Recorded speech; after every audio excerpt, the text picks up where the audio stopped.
Hey everyone, Sam here, otherwise known as FPL Pricey. In today's video, I'll discuss all of the key issues in FPL to help you nail your Game Week 9 team selection, including whether it's time to use that all-important triple captaincy chip. I'm aiming for 100 likes on this video if at all possible, so if you could leave a like and subscribe to the channel, that would be greatly appreciated. In the meantime though, let's crack on with the show. Right then, so let's take a look at my performance from Game Week 8 very quickly. 34 points, a red arrow, and it's not been a great start to the season, 1.79 million, but I'm not getting too worried just yet. It's still early days and there's still a lot of movement that can still happen in the remaining 30 odd game weeks. So no panic whatsoever if you're off to a rough start. These things do happen, and we've seen people even win FPL from far worse positions than this at this point in time.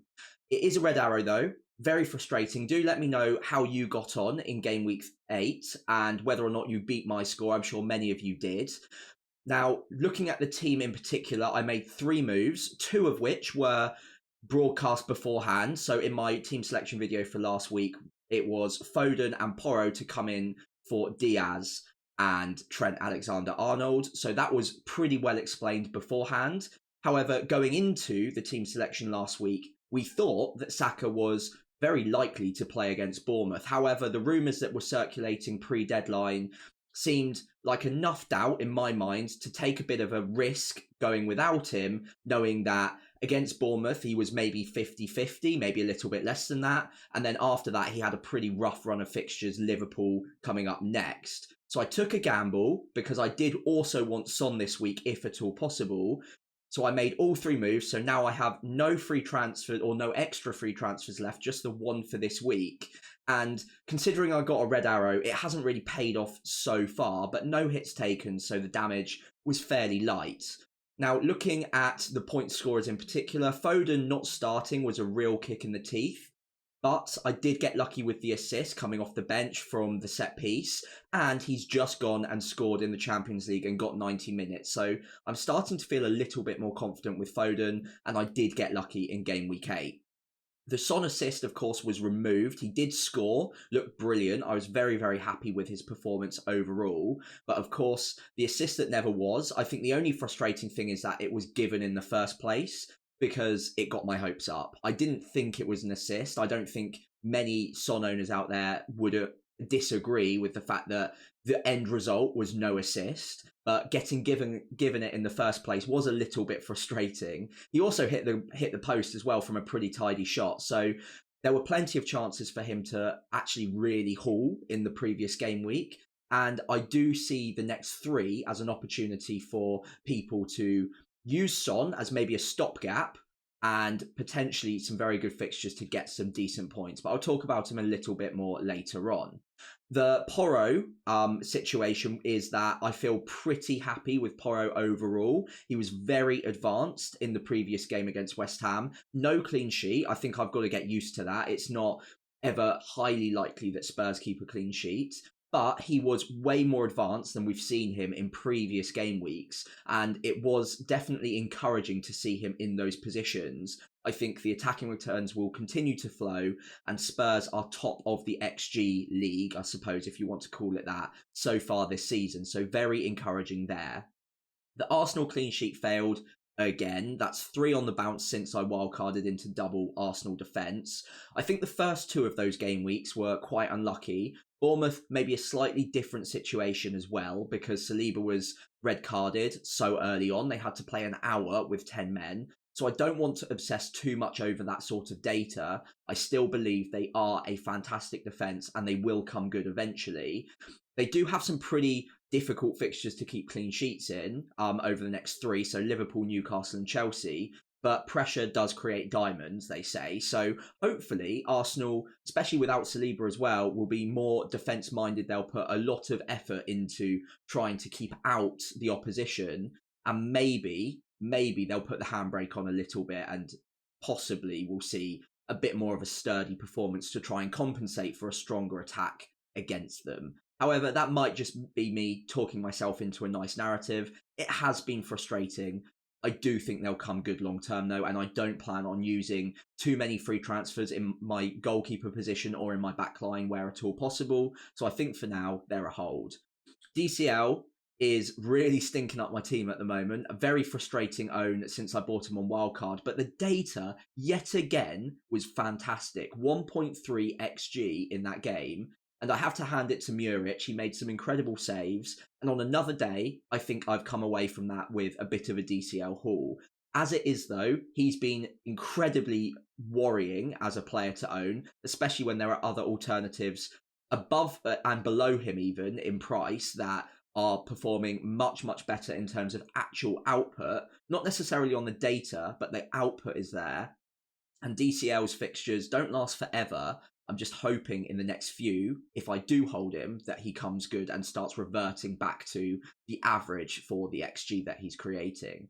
It is worth noting very quickly on DCL, he runs very, very far below his XG in terms of his Premier League career so far. I think he's got something like 60 odd goals in 80 odd XG. So he runs very, very far behind, which is not good for a striker. And maybe that's something I need to take into consideration. Now, the final two players I want to talk about, Rodgers, very simply, absolute baller. I love him. He is so good on the eye when you're watching him play, taking up advanced positions. The data, incredibly, just isn't reflecting that at the moment, and I think that's a bit of a misnomer. There are so many passes in behind, there are so many cross balls, there are so many things that he's nearly on the end of or creating for people that just aren't quite panning out just yet. But I still have full confidence in him. Scored again in game week 8, and I think at that price point he's an absolute steal, regardless of the fixtures as well. Whether he's a 7th attacker or an 8th attacker, I absolutely love him, and I think that he is one of the bargains of the season. Haaland, 3 blanks in a row. We're going to talk about him in an extended way later on as we talk about the triple captaincy chip. It is frustrating that there are 3 blanks in a row, especially for someone this expensive who's just had some really good fixtures.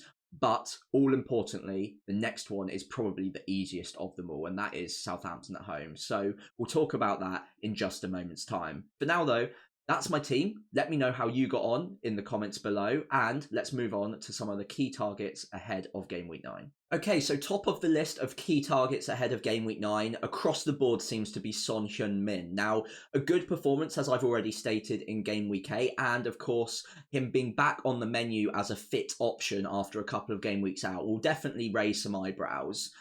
The issue is already that he seems to have picked up a little knock at the end of Game Week 8 against West Ham. That didn't seem to be the reason that he came off early, but Ange in the press conference pre-Europa League did mention that Son wasn't in training because he picked up a little knock. However, he also mentioned he was never likely to start or play at all in the midweek fixture anyway. So this is kind of just a rest for him, and he expects him to be okay for Game Week 9. So that is one to monitor.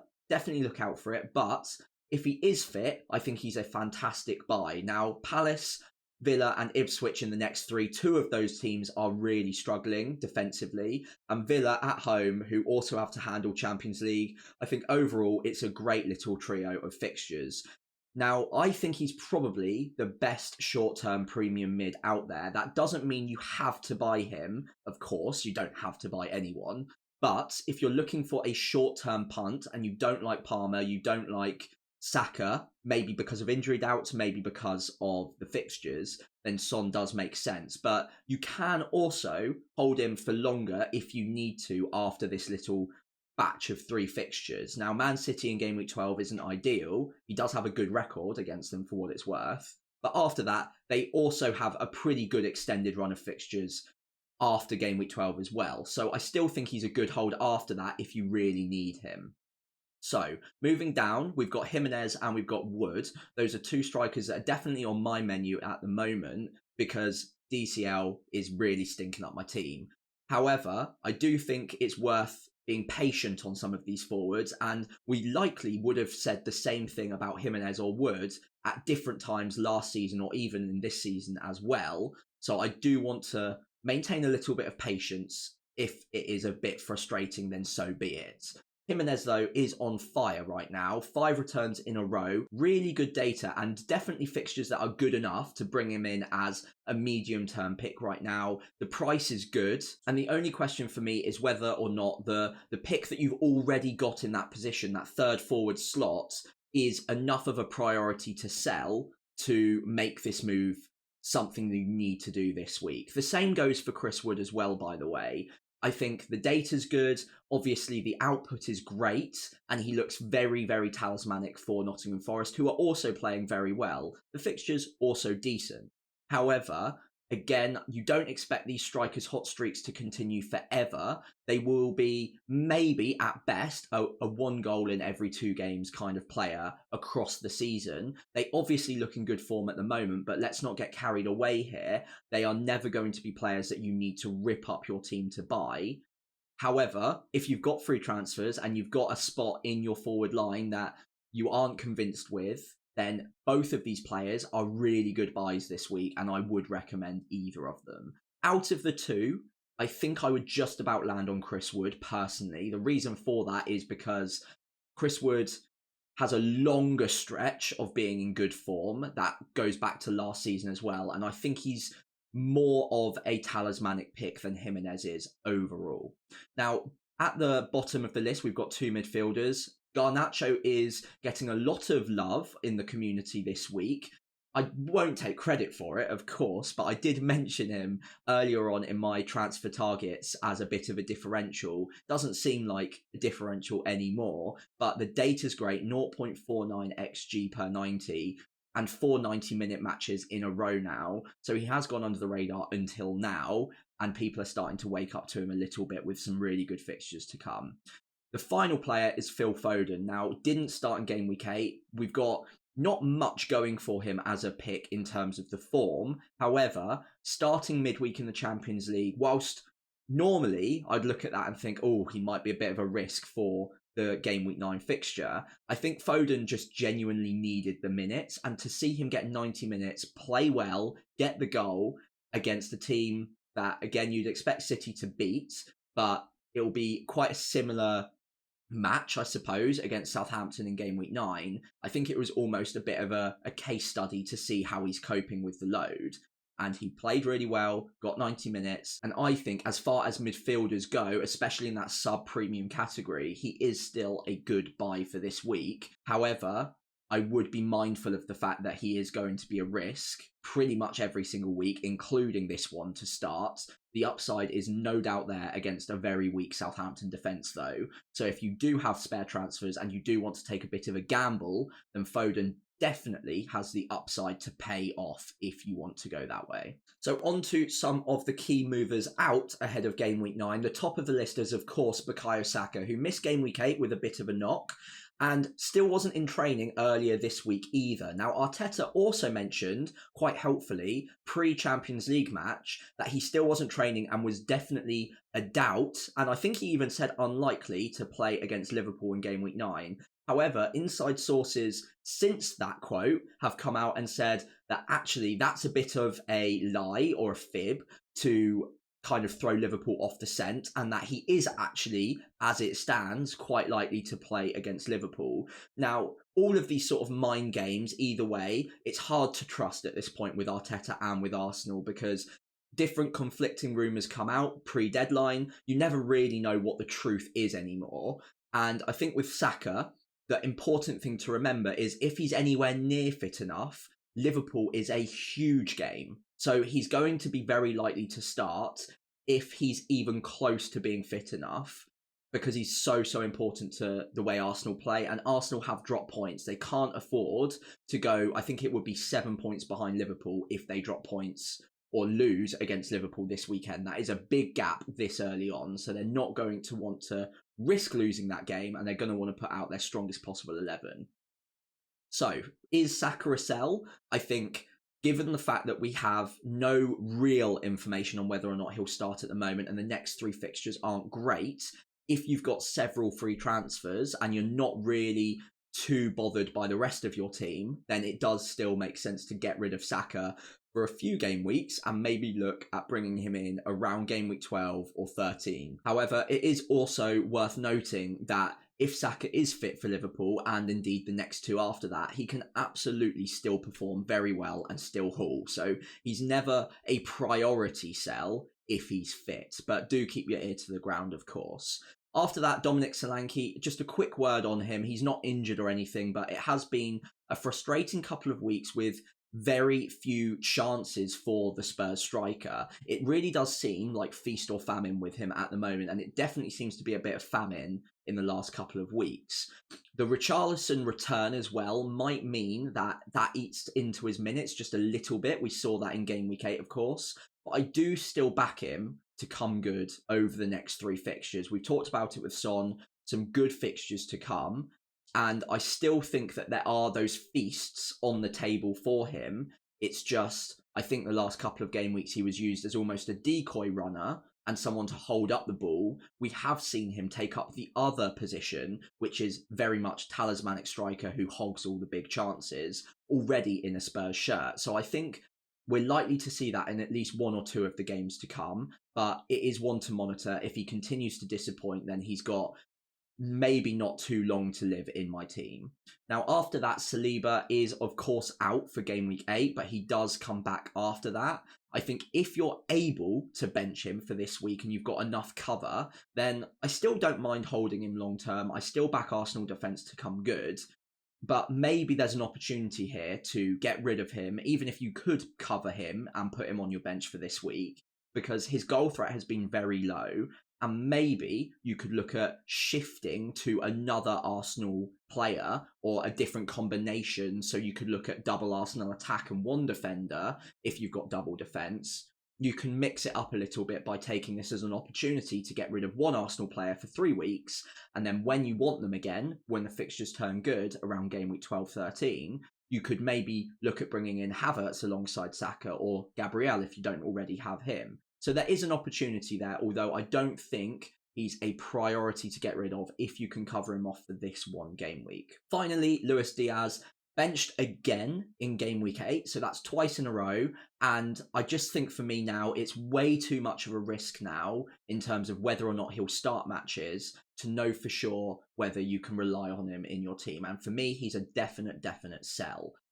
He will start again at some point, and there will be matches. I'd say maybe even 50%, 60% of the time he'll start. But even when he does, he gets brought off early anyway. And for the money he costs, I think that's just way too much of a gamble with too much money in your side to make it worthwhile. There are just so many good options below his price that I think offer just much more solidity as a pick. They're consistent 90-minute men with good data as well and good fixtures coming. They're all out there and you can move to any one of them pretty easily for Diaz. Now, in any given game week, he could start and he could haul, but you could say that about a lot of the picks at that price. So for me, he is a sell. Right then, so moving on to the Captaincy Matrix ahead of game week 9. And of course, this is all important this week because there is a discussion as to whether it's time to use that triple captaincy chip. Now, very quickly before moving on to Haaland, let's get all of the others out of the way. There are other differential options that you can use your captaincy armband on this week. So to roll them off quickly, Palmer against Newcastle at home, never a bad option. Newcastle defensively haven't been amazing. Expected to get 7.7 points from Fantasy Football Hub. Obviously take that with a pinch of salt, but he has returned the most out of any of these players so far this season. The data's great and a good home fixture. Brian and Burmo as well, Ipswich at home, fantastic fixture, good data on penalties, and of course a great opportunity to captain another 90-minute man with all of the different boxes ticked that Haaland also offers. Now Son as well, Crystal Palace away, you'd expect him to be on penalties. I don't think I'd be too tempted to put the armband on him per se, but if you wanted to go really differential, Palace are struggling at the moment. The data's not bad. And of course, Son has looked pretty sharp this season so far too. Now, the reason that Saka and Salah aren't on this spreadsheet is, of course, because they play each other. Saka, there's the injury doubt, of course. But with Salah, he's never a bad option. I just think there are better options this week. Now, moving on to Haaland and the triple captaincy chip in particular. First of all, let's talk about the opposition. Southampton at home is undoubtedly one of the best fixtures in the calendar for Man City, and you'd expect the way that Southampton to play would favour Man City's high press, their intensity. You'd imagine them being able to win the ball high up in areas that would be conducive to Man City very quickly within 2 or 3 passes having a shot on goal. That, of course, favours the likes of Haaland and Foden if he plays in central areas. So Haaland is definitely, for me, the best captaincy option. It's whether or not triple captaincy is worth using. You're looking for the most effective captain of the entire season. Now, Southampton, defensively, very poor, but as a Southampton fan, this isn't me just trying to be biased and try and warn you off of them, but I've seen us be pragmatic in matches where we are going to be up against it. Now, of course, we're still going to play out from the back at times. We're not just going to turn into a backs against the wall kind of team, putting 11 men behind the ball and really trying to stink the game out. We are at times going to be open, but I don't think it's going to be quite the Southampton side that you've seen in a lot of the game weeks so far. Now, that doesn't mean that Man City won't absolutely batter us. Of course they can. They have a load of ability, and we are still going to get caught out. It's just that that needs to be kind of weighed into your decision making as well. We also need to talk form quickly, and Erling Haaland, of course, has blanked 3 times in the league in a row now with pretty decent fixtures. But again, form is temporary, class is permanent, and some people, including myself at times as well, would maybe not even look at form as a objective metric that you can use to rely on future performances. There's definitely a subjective element to form, and whether or not you believe it exists, the form that he was showing in the Premier League, you can't really rely on because he's gone into the Champions League and scored a brace, including one really, truly audacious backheel volley. I do think that Erling Haaland is still a player that can score goals. Just because he's blanked 3 times in a row, that wouldn't put me off of him. I think Man City, particularly as a team, have struggled a little bit to work out a solution to having both Rodri and Kevin De Bruyne out at the same time. And maybe I suppose speed of passing has been lacking a little bit. Now, Foden coming back in and being fully fit again will be crucial to them, because at times last season when KDB was out, Foden was that player to play centrally and speed up the rate of passing and try and unpick the lock from a team that might sit back a little bit. Obviously did that in the Champions League midweek, and I do expect him to do that against Southampton as well. We also might see Kevin De Bruyne start. Now, he's back in training. Pep said that he isn't that close just yet, but we've seen him lie before, so there's a possibility that he also starts. After that as well, we also need to talk about other opportunities. Now, there will be double game weeks later on in the season, one of which might involve Southampton away from home in game week 36, and that could be an even better opportunity to use the triple captaincy chip. There are also other teams that look poor defensively that you could use on a single, or you could look at someone like a Palmer, a Saka, or a Salah, all against Southampton, or Ipswich, or Wolves later on in the season as well, or Leicester, of course, as well. So I don't think you have to use it this week. It's certainly an opportunity, and we'll come on to the data in a minute in terms of the matchup, but for me, I still want to keep my powder dry. I'm not fully confident that this is the best opportunity, given Man City might not be at their absolute creative best just yet.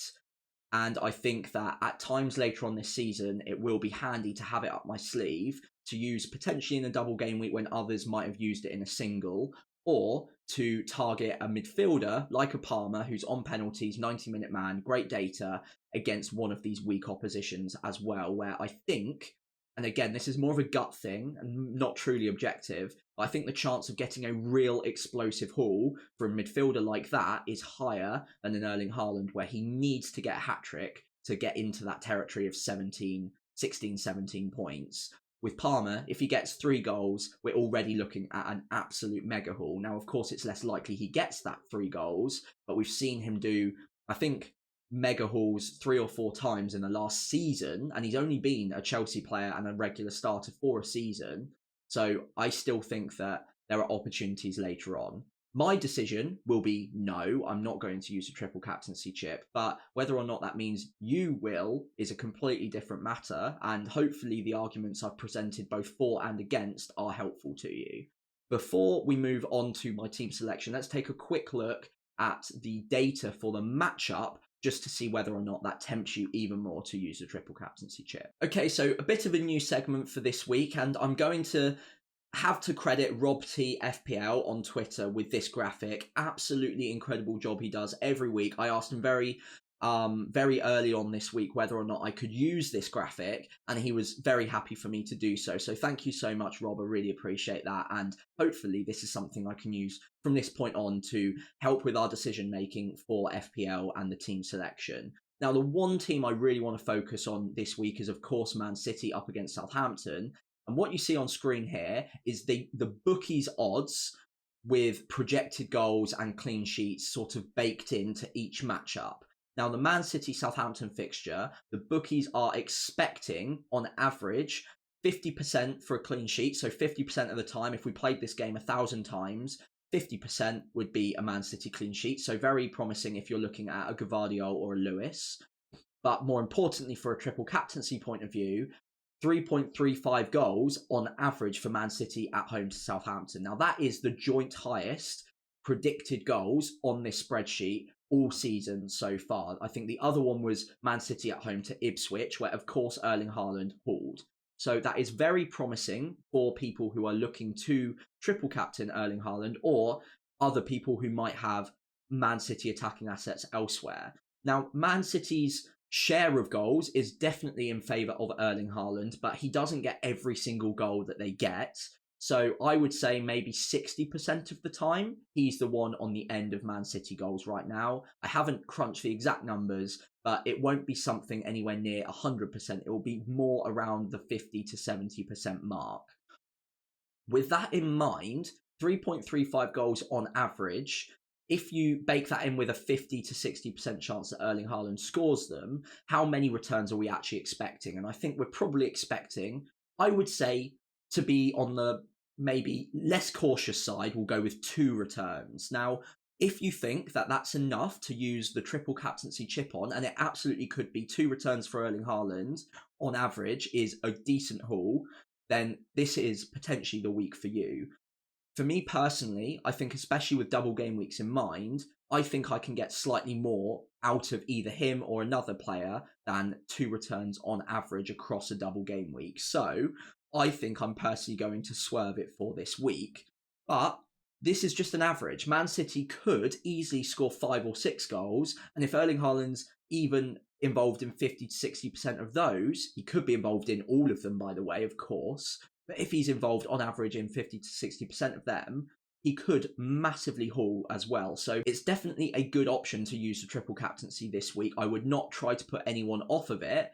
But again, hopefully I've presented a balanced argument for both pro and con triple captaincy chip this week. I personally won't be using it. And possibly that's maybe slightly due to the fact that I am a Southampton fan, and using the triple captaincy chip in a game where we really need to try and get something or play well is going to hurt me personally from a mental point of view. But later on in the season, like I said, I would be open to using it in a double game week involving Southampton, or if Haaland hauls in this one in particular, then maybe looking at a Palmer or a Salah against Southampton as well, because I just would have to come to terms with it. For now, though, I'm going to swerve it. Let me know what you're thinking in the comments below. So finally, let's take a look at my team ahead of Game Week 9. I am ideally looking at rolling this game week. I've only got 1 free transfer, and I've got plans for future moves that might even involve selling Erling Haaland, by the way, so do tune in next week to find out the full plan on that one. But I've got plans for different larger moves later on that would have a higher impact than any of the moves that I think I could make this week. This week, though, if I was to make a transfer, it would most likely be to look at moving on Calvert-Lewin to either one of Wood or Jimenez. Like I mentioned earlier on, though, I don't think it's a priority for me, and there are more important moves that I want to make with my free transfers in the next couple of weeks. And DCL still has decent data, he still has good fixtures, and as frustrating as he's been, I've done this so many times before where I've gotten rid of a player that has been frustrating, but the data is there, and then literally straight after I get rid of him, he starts reverting to the mean and getting the returns that you'd expect the data to produce. So whilst, again, most people will be shouting at the screen saying he's an absolute busted flush, and I do understand that, I don't think it's a priority sell, considering at the very least the data is still there. Now, I could also look at maybe getting rid of one of my Arsenal defenders. Not a good week for them, of course, and two other relatively low chances of clean sheets in the next 2 game weeks afterwards too. But I think long term, I still back them to come good, and with the limited amount of free transfers I've got at the moment, I just don't think it's worth moving around my goalkeeper or Gabriel, who, of course, in any given game has enough goal threat that I back him to get something. Now, there is, of course, a debate this week. The big decision this week for me will be whether or not I start Gabriel or Mykolenko. Mykolenko has a much better fixture, Fulham at home, but less goal threat. And Gabriel against Liverpool at home, I don't know what it is. I've just got a feeling that Arsenal try and play a bit of a stodgy game because they're missing some key members. And I think set pieces will be really important for them to try and get the win. So whilst the clean sheet odds are fairly low, I do think that there is still a chance that they do keep a clean sheet, because they'll almost try to low block Liverpool at times and try to make it as defensively tight as possible to give them a chance of nicking something at the other end at certain points, possibly from a set piece, again, maybe benefiting Gabriel. And that will be their game plan, to look at getting a 1-0 win, basically, ideally, against Liverpool. So I think that at the moment, my gut is telling me to just go with Gabriel because he is the better player. They are the better defence. And Arsenal, in the toughest of fixtures in the past, have used that as motivation maybe to really solidify defensively and try and nick something from a set piece. And again, all of that really favours Gabriel. Having double Arsenal defence, of course, is not ideal because the odds of getting clean sheets, realistically, despite all of that, are still quite low. But again, I'm not moving out Raya for 1 game week, and I just don't think that the upside is there on any other keeper either. So I'm looking at them both individually as picks, and whilst not ideal this game week, long term, I still back them to come good. Now, looking elsewhere in the lineup, I'm of course really praying that both Foden and Lewis start at home to Southampton. It would be a real kick in the teeth again if neither of them did play. Of course, Lewis has been playing, Foden hasn't, but there's always a risk with Lewis as well. It looks like Kyle Walker is out for a little while though, so that maybe makes Lewis a little bit more safe.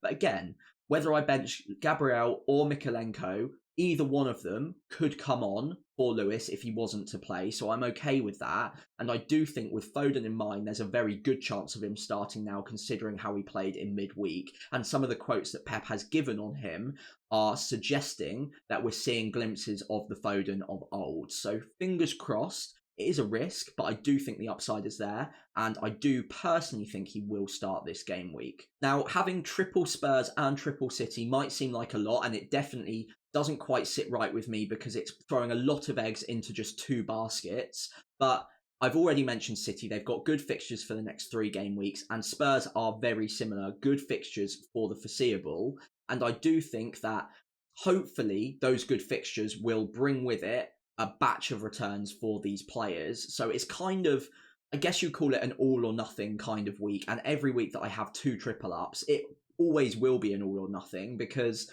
we're relying on that team to get 2 or 3 goals to make that worth it. Now, with Spurs, I think we've seen enough from them so far that I do have confidence in them getting those 2 or 3 goals in any given match. Their XG is the highest in the league, and they look like a team that are producing a lot of chances on the eye as well. So I do have faith. I am a little bit worried about Solanke, but not enough to sell him at this point. And Son, I think, is a great player to own for the next 3 game weeks. Now, as we reach the end of today's video, I would really appreciate it if you could leave a like and subscribe to the channel. But more importantly, if you've got any questions of your own at all, do feel free to leave them in the comments below, and I'll try and get back to all of you before we hit the Game Week 9 deadline. In the meantime, good luck, and I'll see you next week as we start preparing for Game Week 10.